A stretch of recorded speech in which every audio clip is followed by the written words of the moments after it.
Welcome back to The Author's Edge. I am your host, Allison Lane, and I am here for you because I know that your writing is getting into the world, your message is getting into the world, and then you realize that you expect your book launch to be the finish line.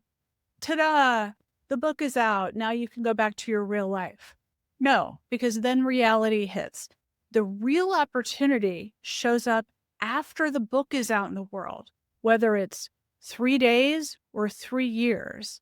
And that is when your message starts working on your behalf, or it can start working, bringing in the right readers and opening doors and creating income streams that stack on top of your current income.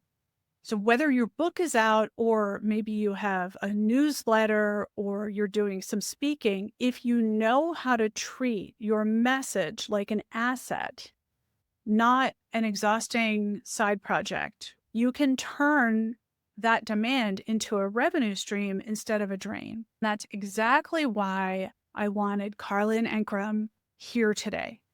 Karlyn, thank you for joining me and for bringing this reality and opportunity to all the authors and the experts out there who say, I have something to share. And then they load up this burden on themselves. As soon as the book is out, they're like, now I can go back to real life. But we want to keep their message live after launch. What tends to determine whether a book or even an effort, say like a TEDx, continues working for someone or it quietly fades? Honestly, first of all, I think you hit it right on the head is you are the factor that continues to propel your book, your talk forward, right? It's very easy to be like, it's here and I'm done. But it's going back to why you wrote the book, why you got on that stage.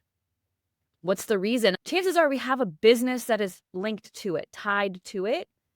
And we can't forget that we wrote that book for a reason. It could be legacy, which is all fine and well. I love that because same.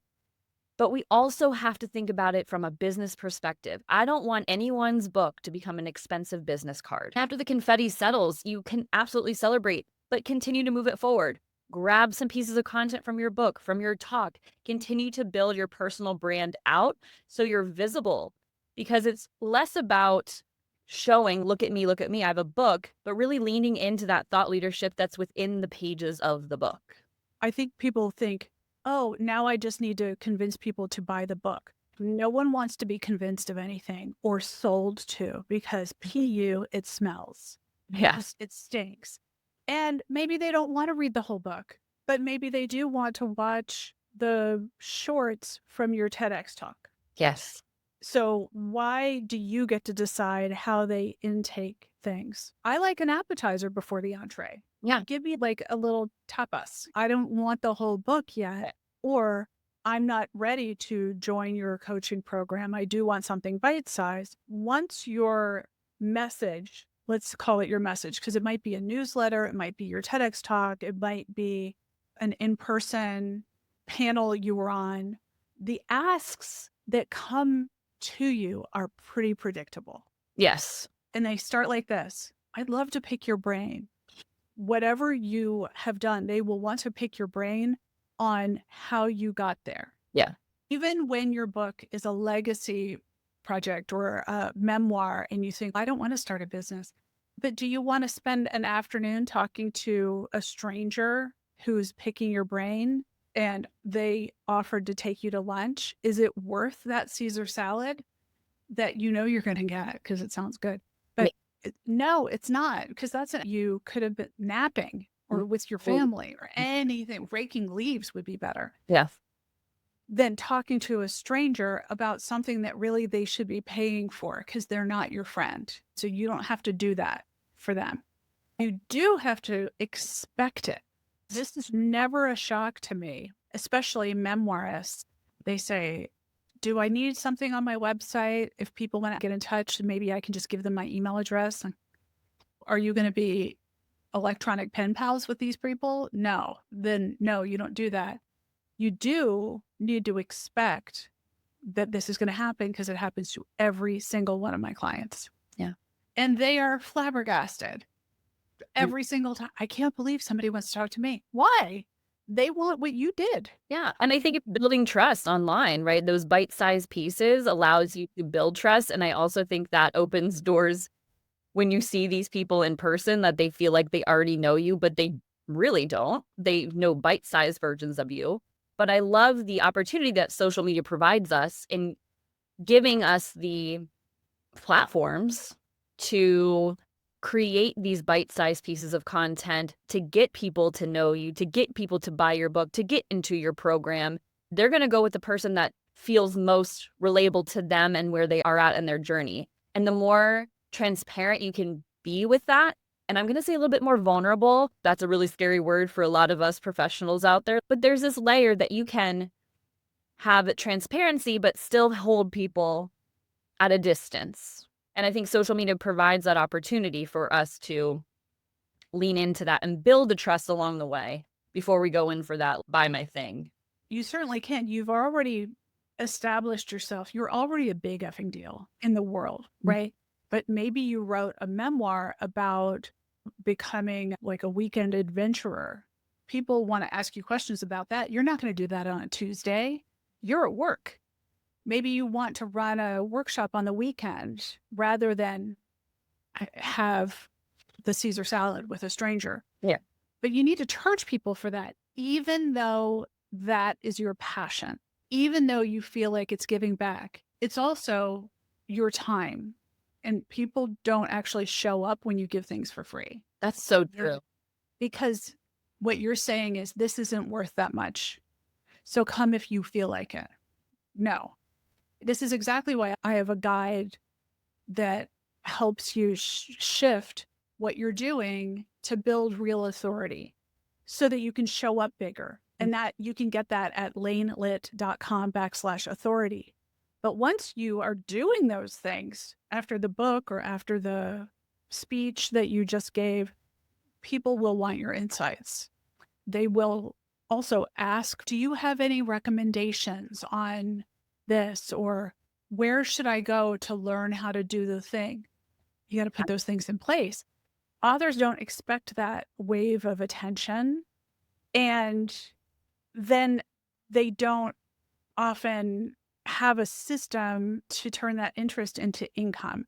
So how would you direct them to prepare for this and avoid giving nonstop free guidance? Yes. And one thing that you just mentioned that I have an interesting story around is if you're on stage, people come up to you after and they're like, do you have a resource? Is there a book on this? And you're like, did you not just listen to me talk for 10 minutes? But the thing that I've been seeing from more of an academic type of author is they are missing the moments where they can softball pitch their book in their talks. And it's so easy. You could literally say something. And I just did this with one of my clients who's a sleep scientist, which is super cool. He told me the story, Karlyn. I have 3 people come up to me after my talk and ask me if there was a book recommendation. He's like, I wrote the book. And I was like, you're not soft pitching it. You're not saying, in my book, I go deeper on this concept. In my chapter 4, I talk all about this in my book. And then he was not having any type of anything at the end to say, I have a book. And in his bio, when he was getting his introduction, it didn't mention his book. So I say all this to say, you as an author, which we all are, as we're listening to it, as Allison so kindly gave us permission to call ourselves, you have to do yourself a service and make sure people know that you're an author in every facet of your life. So it's not enough to just be like, and we're launched and I'm going back into my cocoon where I came from. No, it's there to continue to serve and serve, but you have to tell people that it exists and remind them over and over again that it does so that you can continue to build the authority. It's such a wasted opportunity for those of us that are listening who are on stages regularly, who have books, who have programs. Like, mention it as you're speaking. If you're speaking, hopefully the book sale is part of your speaking Gig. gig, and everyone in the room walks away with the Yep. book. Yes. That's the dream. But the Mhm. thing is, a lot of people are like, they don't want to have to read the book. That's true. They want something interactive. So for sure, mention the book, but you can also mention the resource that you give on your website Yeah. that comes with the $200 training, Yep. live training that you give once a month. When people can put it on their schedule and they know that you're going to be there, it's a priority because they know that it's really a gift by them for them. Yep. And it's not homework. That's exactly why my program is the way it is too. Like I want authors to show up. They've set aside their dedicated calendar time because I know these people. There's no time for homework. Show up, get the work done. It's a value add to them because they set aside that time. And so as authors, amplify your give to people because a lot of people that I believe you serve and I serve are very like heart-centered folks who really want to make a difference in this beautiful, crazy, lovely, fantastic world that we're all living in. If you are not being your very best marketing director, no one's going to do it for you. So emphasize the good that results from you doing what you do in the world. You have to expect that people want from you the thing that makes things easy for them. Yes. So if it's not a book, maybe it's a video that you record using Loom, which is free. Loom.com is free. And you just talk to the camera and you explain your 3-step process and a video that can be digested in 4 to 5 minutes. Sometimes you've got to try them all to figure out what your audience actually resonates with because there's so many different ways that you can propel your message forward. It's just like knowing your audience, like inside and out, and knowing those pain points and being able to offer them a solution. Some authors say, I don't want to brag about me. And I'm like, hold on, let's reframe that. You're not bragging, you're leading, you're sharing your expertise. You are always operating in service to the people who need the solutions, the products, the insights that you have. Your content ultimately has to help someone avoid that mistake or look at a situation differently or improve their day or their sleep. You're offering kind of these stepping stones of support. Most authors aren't afraid of posting, they're afraid of the judgment. They do say, I don't want people to think that I'm saying that I'm the foremost expert. No one thinks that. But no one's going to think anything if you don't actually get out there and share what you know. Yeah. In order to share what you know, you might have to be on a podcast or on a stage or posting on social because no one is going to come and knock on your door. That it's too hard. Why would you make people hunt for you and beg you to then share? They're not going to do it. No. But a lot of experts feel like my work is out there, and if people want to find it, you're going to make them hunt like a treasure hunt in some white paper somewhere. In my experience with clients is just they're so smart and experts at their thing that they overthink the simple tasks. This is why I teach a simple system to get them out of their head, to help them create content at scale that's repurposing their insights and their brilliance already so it sounds like them. When giving the system, when given the tools, they will do the work in order to show up and be of service to their clients. I made it my mission to make it as simple as possible so they don't get too in their head. Anytime I've taken a course and somebody says, now this will help you think about and consider what free resource you provide. No, but most people don't want to become an expert in what your lead magnet is going to be because they revolt to these marketing terms. Yeah. A lead magnet, I don't want to be tricking people into giving me their email address. If they don't give you your email address, how do you think you're going to deliver the thing that they've asked you for? Yeah. It's convenient for them that you email it to them. Or worse, you're going to make someone copy and paste something from your website page, which a lot of people think, I'll just put it on the page. That way they'll have it. Here's why that doesn't work. Because most people look at your website using their phone. Have you ever tried to copy and paste something from your phone? What are you going to do? Copy and paste it and put it in like a text message to yourself? Tough. You're not being thoughtful and compassionate and kind when you say it's out there. Yeah. No, you're trying to serve, but then you're making it my job to copy and paste. Make it easy for people to connect with you. Make it easy for people to do business with you, to talk to you with intention, and to book a call with you. That's a goal of yours. To buy your book, make it easy for people, because we're going in, to your point, Allison, like 151 directions at all times with our phone, with our computers, with our iPads, with people in the car. You're on an airplane. There's so much sensory going on every single day. The internet is an added piece of the brilliant yet very noisy spaces that we're in every day. So you're doing your audience a solid by making it easy for them. Yeah. This is when you think about how can I make everything easy? You know how you like to make things easy. And Karlyn, you have even a way of building content that works whether your book is brand new or 3 years old, or your book isn't out yet, but you've been told by your publisher or your marketing coach, aka me, Yeah. you need to be active before the TEDx launch, because people need to already be Bought following. in. They need to already know and trust you, which means that you need to be providing value. So can you talk us through the content system that you have that works, whether or not you're building your platform or you're building it more, or is after your book is out? Yes. So the content system is really 3 steps. 1, it's doing a quick audit. It's like, where am I at right now? How is my content performing? Is it performing the way that I need it to perform in order to meet X goal? The next is the strategy. You really have to get clear. You have to understand, what is the point of all of this?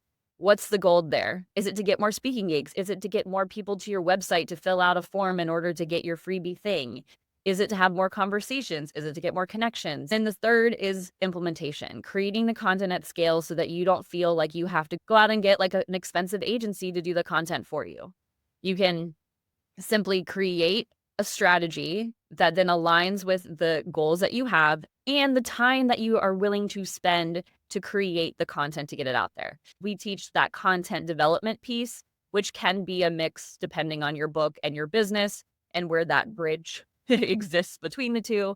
So you're creating content at scale, whether it's 1 post a week, 3 posts a week on LinkedIn specifically. We also talk about Instagram, but it's audit, strategy, implement. That's that system. The biggest hurdle for many of my clients, both within my agency and in my program. It's just, I don't want to look silly. I don't want to look desperate. No one is out here telling you have to. And if you're hearing people say that, then you're not looking at the right people. There are a lot of people out there who want to teach you how to be a great salesperson, but you don't need those skills. It's okay to say, I don't want to become an expert in all of that too. I don't want to become an expert digital marketer.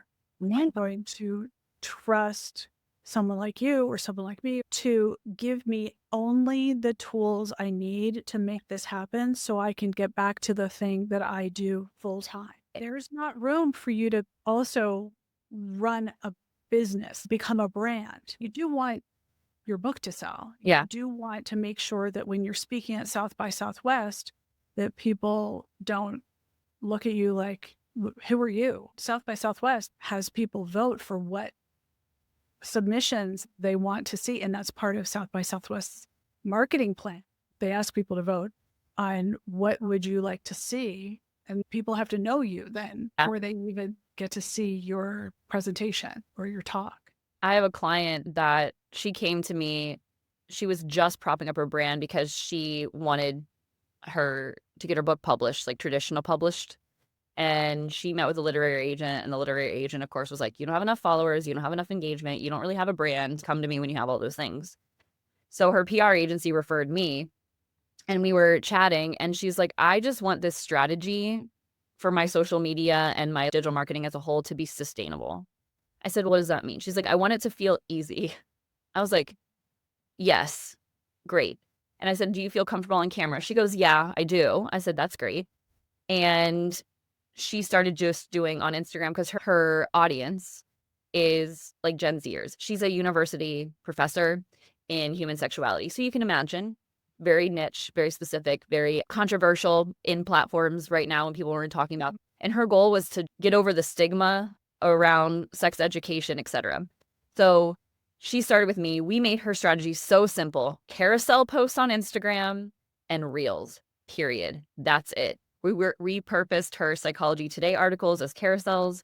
I found trends. She started with trends. Now she makes her own talk to camera expertise with like props and all the things. She's grown her following in the past 3 years, 80,000 on TikTok. And I think she's at 30,000 on Instagram. She has a book deal. It's coming out next year. So she's really getting that momentum going. And because we made it simple, I didn't tell her a bunch of stuff that she didn't need to know. And when she was like, shiny object over here, I was like, and that's not the goal. The goal is to grow your following in order for publishers to pay attention to you so you can get a book deal and get your message out there to the world. That's the goal. She's like, right, thanks. Just getting us back to eyes on our own paper. There is definitely a reason why you don't need to learn all the things. It's overwhelming because you could spend all your time learning. You don't need to do that. Karlyn knows all the options and she'll make you pick 3. Yeah, that's why when you go to a restaurant, they just put out the like specials. It's just 3 things because they know that you'll probably choose one of the things that they just put for you because no one wants to read the entire freaking menu. If an author wanted to turn their message into meaningful revenue starting this month, what's the first practical step they should take today? Tell people that you have something for them. And if you're like, that feels scary, you can always share an experience that someone else had for you. If you're like, I don't want to tell people that I have a cool thing, then have other people tell them that you have a cool thing. You can do it in a way that feels authentic to you. If an author wanted to turn their message into a meaningful revenue stream starting this month, what's the first practical step they should take? I think the biggest thing that they can do is pick one thing, one slice of your message that you can teach fast. One chapter, one story, one method, one transformation story. And if they want more of you, ask them to engage in your comments. You could even ask them, like, what problem can I help you solve today? What challenge are you having with your sleep? Giving them that opportunity to feel heard by you is the same thing as the pick your brain moment. But you also have to be there to reply to them. Exactly. But you do need to take the first step. So I urge you, take the first step, take Karlyn's advice, decide one way that you can offer people a resource that feels comfortable and easy for you. If it's posting once a week, awesome sauce. If you're going to write down the resources that you think people don't know about but should and distribute that from your website, great. You're just doing people a solid for sure. You can work with Karlyn. You can work with me. If you're launching your book, for sure, reach out because my bestseller launch school is highly effective and will get you where you need to go with very clear steps because you don't need to be an expert in anything other than what you're doing. Karlyn, where should people reach you? Definitely, I hang out most on LinkedIn, so you can find me there, connect with me there. If your book is launched and out there and you're like holding it and you're like, it's here. What do I do now? Let's talk. Yeah, it's the what do I do now? Like it's been out for 2 years. Like it's not over. The No, book is new to the person who finds it today. it's definitely not the finish line.